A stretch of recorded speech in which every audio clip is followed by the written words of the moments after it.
Bienvenidos un día más a Costa Ignota. Hoy nos encontramos en A Coruña y justo delante de uno de los monumentos más emblemáticos de la ciudad, la Torre de Hércules. Esto es un faro romano que fue oficialmente construido entre el siglo I y el siglo II. Pero esta torre tiene mucha historia. ¿Quieren conocerla conmigo? Pues manténganse en sus asientos.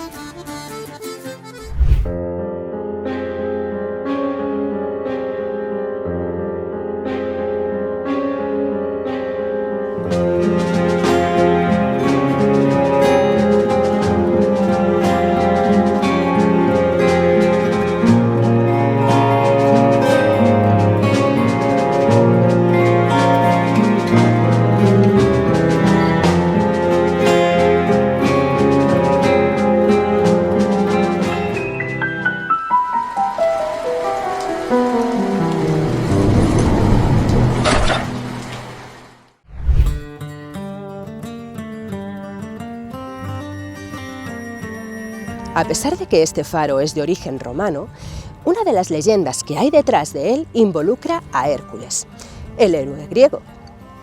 Se dice que él llegó aquí para matar a un horrible gigante. Le cortó la cabeza y la enterró justo aquí, debajo de esta torre. De ahí que el emblema de la ciudad sea las tibias y la calavera.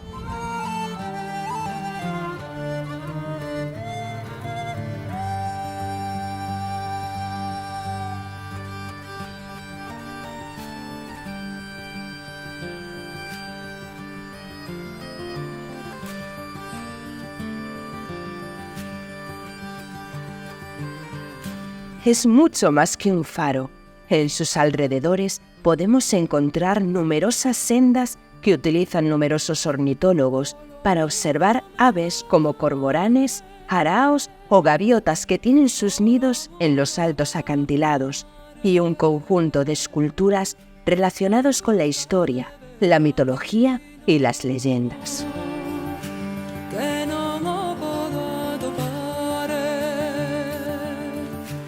Este parque escultórico de la Torre de Hércules es un museo al aire libre donde podremos encontrar esculturas, todas de artistas gallegos.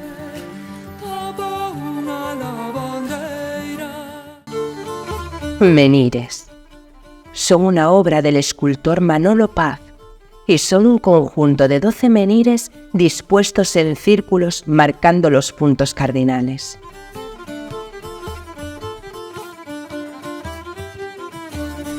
Ara Solis, obra del escultor Silverio Rivas, que simboliza el tránsito.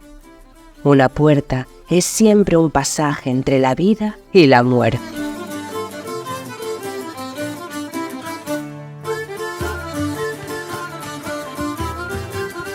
Hidra de Lerna, del escultor Goaz Méndez. Esta obra rememora los trabajos de Hércules.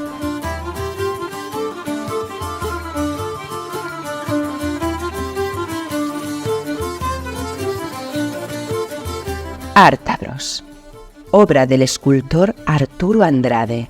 Se trata de 3 figuras de piedra y metal, mujer, marinero y guerrero, colocados sobre sendos pedestales. Encarnan 3 de los estamentos que formaban la sociedad del pueblo ártabro. Breogán, obra del artista Xosé Cid, ourense. Emplazada en la rotonda que ha tomado su nombre, antes del arranque de la rampa que lleva a la torre. La escultura de Breogán es una pieza de granito que representa al caudillo celta, hijo de Braz, a quien se le atribuye la fundación de Brigantia, antiguo nombre de la ciudad de A Coruña, y la construcción de una torre frente a ella. La figura de Breogán pone el monumento en relación con los orígenes mitológicos del pueblo irlandés. Caracola, pieza del escultor Moncho Amigo. Es la recreación fantástica de la concha de un enorme molusco que adquiere la forma de un cuerno de la abundancia, en el que se guardan los sonidos del mar. Está ubicada en Punta Herminia, un lugar especialmente expuesto a las inclemencias del mar y del clima, por lo que ha sido recientemente restaurada.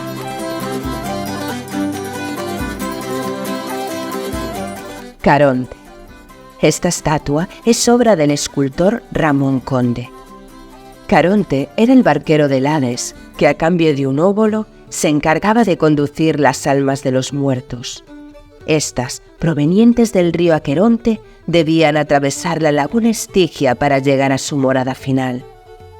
En su descenso al Hades para desalojar al cancerbero, que impedía la salida de las almas hacia su destino, Hércules obtiene la ayuda de Caronte, que lo transporta en su barca. La Copa del Sol, obra de Pepe Galán. Esta pieza simboliza uno de los trabajos de Hércules. Para capturar a los bueyes de Gerión, el héroe tuvo que pedir prestada la llamada Copa del Sol, es decir, la nave de la que el astro se embarcaba cada noche hacia poniente. La escultura está formada por 3 grandes piezas de acero, muy características de la estética de Galán. Los Guardianes, obra de Soledad Penalta. Se trata de una obra muy representativa de la estética de la escultora noyesa. Ubicada sobre la falda de la colina en la que se asienta la Torre de Hércules, representa las 3 cabezas que la mitología atribuye al triforme gigante Gerión.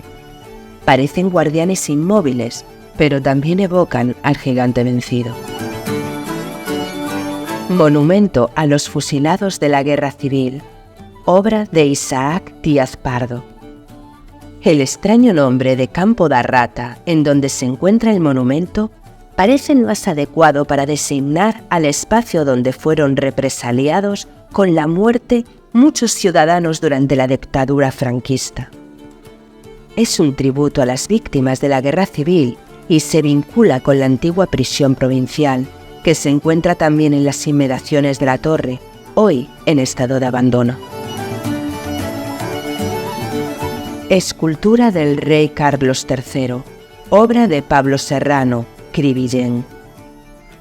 Inspirada en el rey Carlos III, pintado por Francisco de Goya, esta escultura es un homenaje al rey que ordenó la rehabilitación de la Torre de Hércules en el siglo XVIII, concediéndole el aspecto por el que hoy es perfectamente reconocible.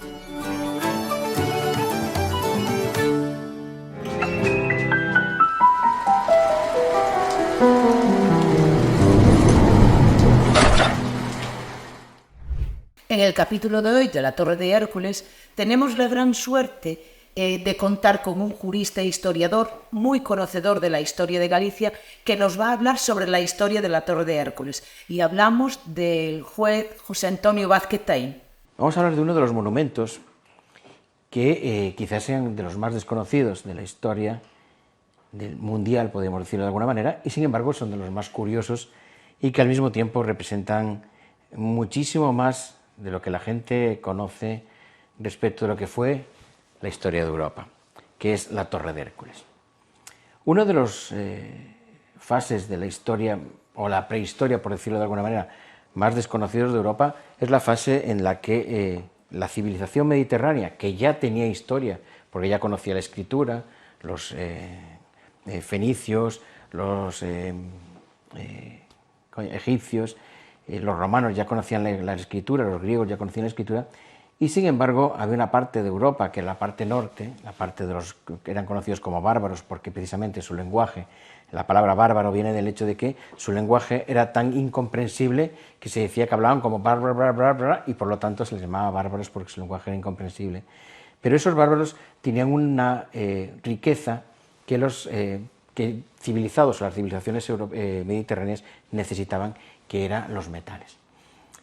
Para poder desplazarse desde el Mediterráneo hasta el norte de Europa, es decir, hasta la parte más desconocida de Europa, era necesaria la navegación. No se podía cruzar Europa y luego después cruzar el Mar del Norte porque era tremendamente violento, y por lo tanto la navegación para conseguir esos metales se hacía primero cruzando el Mediterráneo, llegando al estrecho de Gibraltar, que era lo que en el momento se llamaban las puertas de Hércules, porque se creía que solamente Hércules había pasado por ese estrecho y se había aventurado en el mar desconocido, y girar hacia el norte en un viaje tremendamente dificultoso, porque salvo en 2 o 3 meses al año en esta parte de Europa los vientos son del norte hacia el sur, por lo tanto, para navegar hacia el norte vas en viento contrario y precisamente se tarda muchísimo más. Esa navegación, los primeros que se aventuraron a hacerla fueron los fenicios. En el año 900 a.C. surge en la parte que hoy conocemos como Palestina dos grandes civilizaciones, la civilización de los fenicios, que eran simplemente un fenicio, es un judío comerciante que simplemente se salió de esa parte de Palestina, fueron a comercializar y en aquel momento competían con los griegos. Fenicios y griegos competían en ver quién conseguía más metales y lo que hicieron los fenicios fue, después de establecer sus polis muy similares a los griegos, en el norte de África, en el sur de España, Gadir fue la primera ciudad que se fundó en España y era fundada en una colonia fenicia, pues atravesaron las puertas de Hércules y empezaron la navegación para conseguir ese metal que en aquellos momentos era el más preciado, es lo mismo que hoy necesitamos el litio, en aquel momento el metal más valorado no era el oro, sino el estaño, porque el estaño, junto con el bronce, con otras selecciones daba el bronce. Ese recorrido para conseguir el estaño, los fenicios lo denominaron casitérides, decían que había una ruta hacia unas islas muy ricas en estaño, y ese recorrido ellos lo mantuvieron tan en secreto, que los griegos nunca pudieron conseguir esas rutas para conseguir el estaño.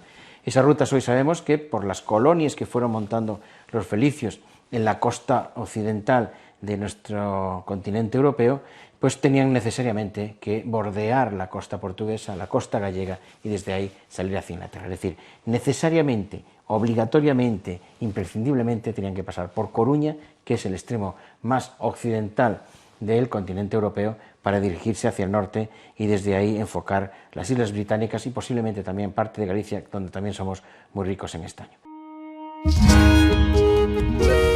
La leyenda del espejo. Cuenta el rey Alfonso X el Sabio en su Crónica General que cuando Hércules venció a Gerión, le dio muerte y enterró su cuerpo, construyó una torre sobre su tumba.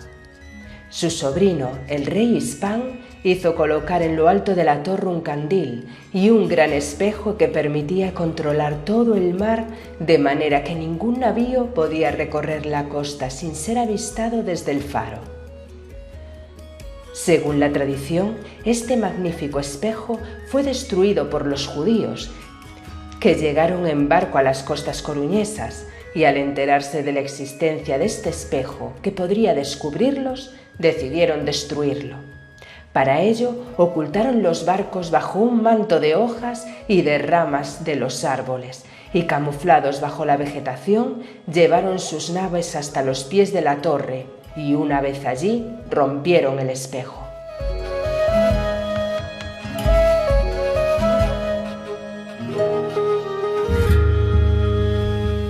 Estamos claros de que esa navegación que hacían los fenicios para buscar el estaño, siempre por las costas de la península ibérica, buscando el mar Atlántico y los mares del norte, tenía necesariamente que tener unas señales en la costa. Esa señal en la costa necesariamente tenía que estar en La Coruña porque es el extremo más occidental y es donde justamente las corrientes marinas obligan a virar precisamente hacia babor para empezar a enfocar las islas del norte, que posiblemente sería o Irlanda o Inglaterra, para conseguir el estaño. Esto es lo que explica que mucho antes, a lo mejor, de que llegaran los romanos, ya tuviéramos aquí un pequeño asentamiento, aquí al lado una pequeña torre, un pequeño faro que orientara a los navegantes que vinieran por estas costas para dirigir sus naves hacia el sur.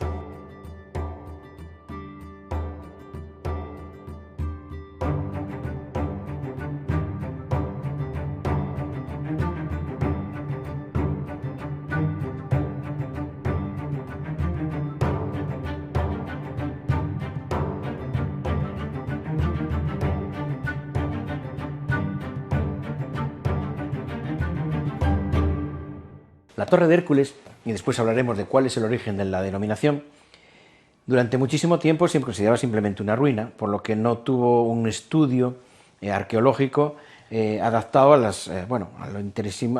altísimo interés arqueológico que tiene. La Torre de Hércules durante muchísimos años dejó simplemente de ser una un interés arqueológico, de ser un interés histórico, para ser simplemente un monumento al que se consideraba que no tenía muchos más secretos que descubrir.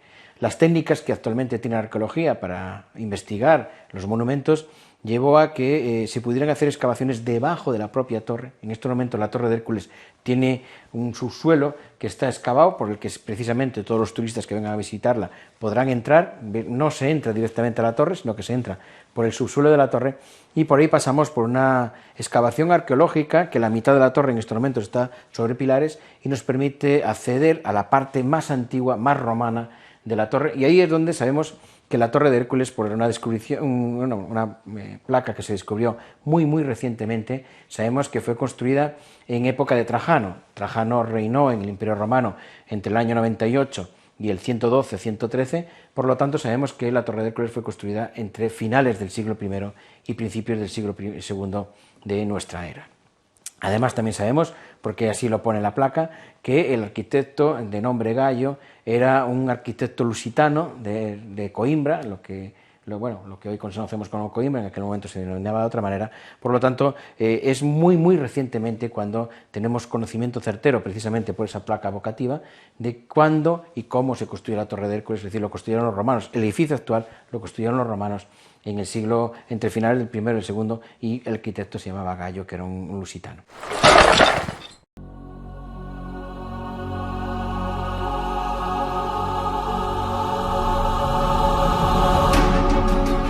Cementerio Moro o Casa de las Palabras. Durante la Guerra Civil Española, 1936-1939, fue cementerio musulmán de los combatientes de origen magrebí. Posteriormente, sus restos fueron trasladados al cementerio de San Amaro, donde todavía se puede ver una placa que lo recuerda. En 1957, los cuerpos fueron repatriados. Hoy en día, sus paredes están adornadas con textos que hacen referencia a la ciudad, en latín, griego, árabe, gaélico y castellano antiguo. Por eso ahora le llamamos la Casa de las Palabras.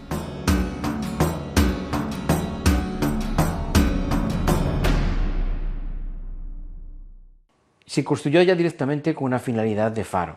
Nosotros tenemos que tener en cuenta que esta parte de la península tardó muchísimo en ser conquistada por los romanos, se resistió muchísimo a la conquista de los romanos, y además se resistió por una sencilla razón, es decir, nosotros teníamos una riqueza en oro muy interesante, y eso es lo que hace que cuando Julio César, el conocidísimo emperador romano, estaba absolutamente arruinado, debía una impresionante cantidad de 60.000 sestercios a sus acreedores, en el año 60 a.C., pues hiciera una incursión por aquí, simplemente una incursión de rapiña para venir, robarnos el oro y volver a marcharse. Eso determinó también para los romanos la importancia de este cabo que sale frente a las costas para orientarse en la navegación, y es desde aquí también, desde los romanos sienten esa necesidad de establecer un faro con carácter universal, por decirlo de alguna manera, un faro muy importante, para afrontar desde estas costas la conquista de la isla de Gran Bretaña, la conquista de la Germania y la conquista naval de todos los mares del norte, que estaban muy ricos en pieles, madera y esos metales que ellos también necesitaban para poder hacer sus guerras. Es cuando se construye ya muy pronto, es decir, esta parte del imperio se conquista definitivamente en torno al 30, el 40, y vemos como ya en el 90 no solo se está construyendo las calzadas romanas que después darán lugar al Camino de Santiago, sino también este faro para orientar todas estas armadas romanas que van a intentar vencer a los barcos germanos y a los barcos ingleses en las batallas por el mar. Sabemos, por lo tanto, que esa primera fagro se construye en torno al año 90, al año 90, año 100 de nuestra era, y sí también tenemos conocimiento de que esa primera construcción, frente a lo que hoy se nos ofrece, que es un maravilloso edificio cuadrangular, en aquel momento era un edificio redondo, y además tenía 3 plantas, y todas las plantas eran con bóvedas de cañón. Era un edificio muy sólido, construido en piedra, con bóvedas de cañón, circular precisamente para que tuviera muchísima más resistencia a los vientos marinos y a las posibles olas que pudieran asaltarle, y que estaba coronado por una cúpula también circular con agujeros para que ese fuego pudiera salir o pudiera proyectar su luz hacia alrededor. Todo el edificio era de piedra, lo que garantizaba que, aunque dentro del edificio y bajo la bóveda de cañón se almacenaran los diferentes elementos que constituían el combustible, la brea, la madera, todo eso, ese edificio, aunque se incendiara, nunca pudiera arder.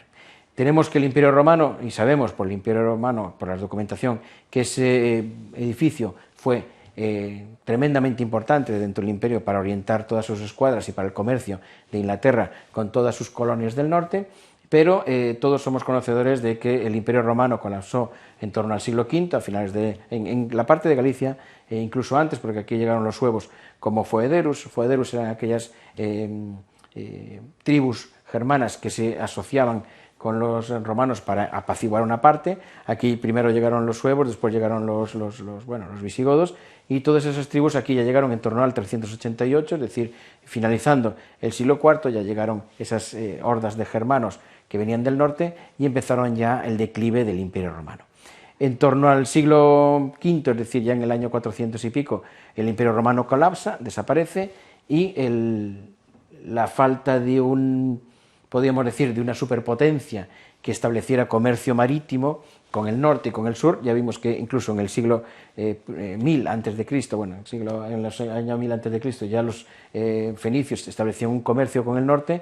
Ese comercio después se fue sustituido por el comercio romano y, sin embargo, en el siglo V de nuestra era, es decir, en el año 500, todo el comercio norte-sur desaparece y, por lo tanto, la finalidad de la Torre de Hércules también desaparece y no tenemos una necesidad de un faro que oriente toda esa navegación que venía del Mediterráneo, subía por el Atlántico e iba hacia los mares del norte.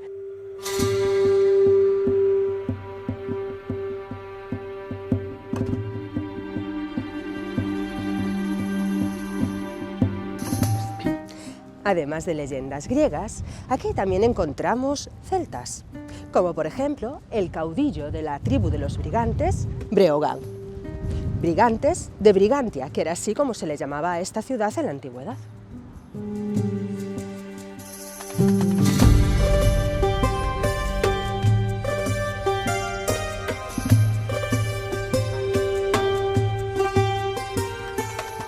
En ese falta de comercio nos lleva a que la torre sea abandonada, ciertamente sea abandonada, y ahí tenemos dos historias muy interesantes. Vamos a hacer un salto en el tiempo, nos vamos a ir al siglo XI, y en el siglo XI, en Irlanda, los monasterios católicos, los monjes católicos de Irlanda, un país que se cristianizó muy rápido y se cristianizó muy profundamente, pese a no haber sido romanizado. Sin embargo, al resto de Europa nos llega el cristianismo a través de los caminos y de las vías romanas. Sin embargo, Irlanda, aunque no fue cristianizada, le llega por vía marítima, se cristianizó muy profundamente y enseguida asentó la religión católica, y estos monjes a lo largo de una serie de siglos van recogiendo unas tradiciones orales y en el siglo XI la plasman en un libro que en Irlanda es poco menos que la Biblia, que es el de Borgar Eren, que significa el libro de las invasiones de Irlanda. Es curioso porque ese libro, pese a que se escribe en el siglo XI, recoge tradiciones desde el siglo VI, VII y VIII, y ese libro nos relata que Irlanda, los habitantes de Irlanda proceden de una serie de invasiones, por eso se llama el libro de las invasiones, y entre ellas relatan que una de las invasiones son los hijos de Breogán, o descendientes de Breogán. Según ese relato histórico irlandés, lo que nos viene a contar es que, aparte de unas invasiones míticas de seres mitológicos, pues una de las más importantes y más certeras es una tribu, los gaélicos, que son descendientes de Gael, una hija de un alto representante judío, que después de participar en la construcción de la Torre de Babel pasa por Egipto, allí se encuentra el amor, se casa con una persona y sus descendientes, como ella se llama Gael, se llaman gaélicos, llegan a la península ibérica, al norte, al extremo más noroccidental de la península ibérica.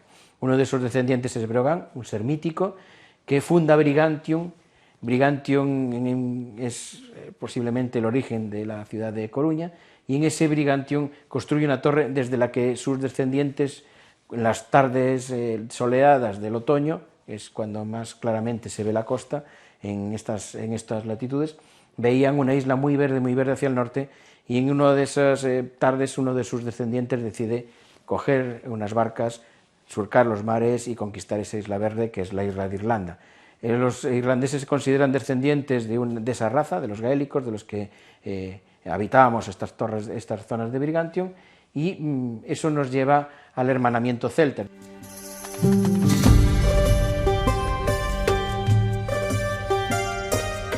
Rosa de los vientos, 1994. Tono Correa Corredoira, A Coruña, 1952. Esta inmensa rosa náutica, que conforma una auténtica plaza al pie de la torre, describe un círculo de 25 metros de diámetro. Construida como un mosaico, está elaborada con granito, pizarra y cerámica vitrificada. Junto a las 8 agujas que indican los puntos cardinales, contiene los símbolos que identifican a las naciones celtas: la vieira, Galicia; la calavera, Tarsis; el trébol, Irlanda; el cardo, Escocia; el trisquel, la isla de Man; el dragón, Gales; el cáliz, Cornualles; y el armiño, Bretaña. La rosa de los vientos es un símbolo utilizado para indicar los puntos cardinales y otras direcciones de la navegación y de los mapas. Su forma más común es una estrella de 8 puntas, cada una de las cuales representa una dirección diferente. Este símbolo se remonta a la antigua Grecia, pero se popularizó durante la Edad Media, convirtiéndose en un elemento común en los mapas náuticos y terrestres. En el caso de la Rosa de los Vientos de A Coruña, no solo cumple con su función práctica en la orientación, sino que también tiene un profundo significado cultural. Representa la mitología celta del Atlántico Norte y los países celtas conquistados por los milesianos, un antiguo pueblo que se cree que emigró desde Galicia hacia Irlanda. Con un diámetro de 25 metros, esta imponente obra de arte se convirtió rápidamente en un símbolo emblemático de la ciudad de A Coruña.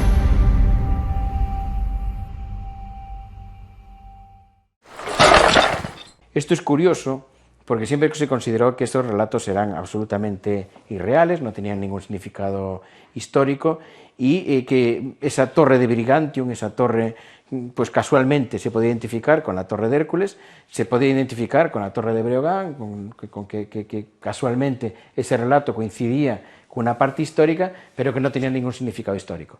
En el año 2006, los genetistas de Oxford, los genetistas ingleses, y en conexión con la Cátedra de Estudios Genéticos de aquí de Santiago, con el doctor Carracedo, han determinado que el ADN de los islandeses y de los gallegos es coincidente en un 88%, es decir, sí que al final Inglaterra, Irlanda, pues tiene una conexión genética, por lo menos en la parte humana, tiene una conexión genética mucho más estrecha de lo que la gente se había pensado. Hay especies endémicas de determinados brezos, brezos es una planta típica de Galicia, que solo existen en Irlanda y en Galicia, y determinadas razas de topos son más comunes en Irlanda y en Galicia de lo que son en Irlanda e Inglaterra. Es, de hecho, el único tejo que tienen en Irlanda es gallego, no es ni siquiera es pariente del tejo inglés, pese a ser un animal que está mucho más cerca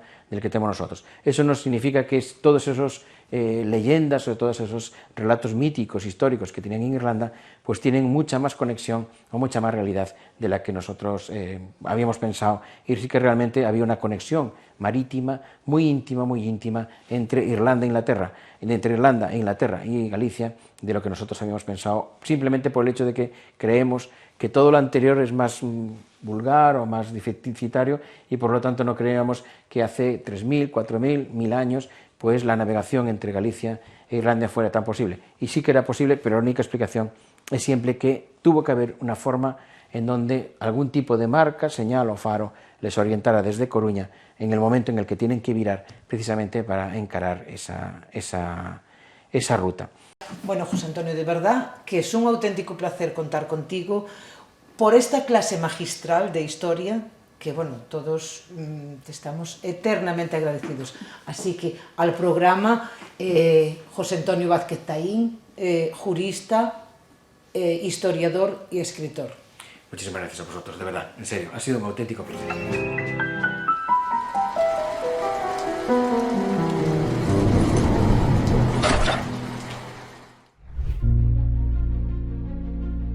Hércules. En todas las leyendas que conocemos en torno a la torre, esta es la que ha tenido una mayor influencia. De hecho, hoy todos conocemos a este legendario faro como Torre de Hércules, aunque en sus orígenes este monumento no tuvo ninguna relación con el personaje clásico. El responsable de esta tradición fue el rey Alfonso X el Sabio, quien en su libro Historia de España cuenta cómo el héroe Hércules construyó un enorme faro para conmemorar su victoria sobre el gigante Gerión. Según la leyenda, el legendario héroe griego vino en busca del gigante Gerión, que reinaba sobre las tierras comprendidas entre el Duero y el Tajo, con el fin de liberar al pueblo de su poder desmedido. El enfrentamiento entre ambos duró 3 días con sus correspondientes noches, al cabo de las cuales Hércules venció al gigante, cortó su cabeza y la enterró junto al mar. Para conmemorar su victoria, construyó sobre el enterramiento una torre faro y en sus proximidades fundó una ciudad a la cual le dio el nombre de Crunia, como recuerdo de la primera mujer que habitó este lugar y de la cual el héroe se enamoró. Tras la marcha de Hércules, Spán, su sobrino, fue nombrado señor de las tierras de España y pobló villas y ciudades. Acabó de construir la torre del faro que había comenzado su tío, y como era un hombre sabio, la dotó con un candil con un fuego que nunca se apagaba. Además, hizo un gran espejo con el que se veían venir las naves enemigas desde una gran distancia. El relato de Alfonso X el Sabio influyó en obras posteriores, como la Crónica abreviada de Don Juan Manuel o la Crónica General de España de 1344, en las que se fue completando el mito. El licenciado Molina introduce esta leyenda en la descripción del Reino de Galicia en 1550. Lo mismo que Floriano Campo en la Crónica General en 1544, en la que intenta separar la historia de la leyenda.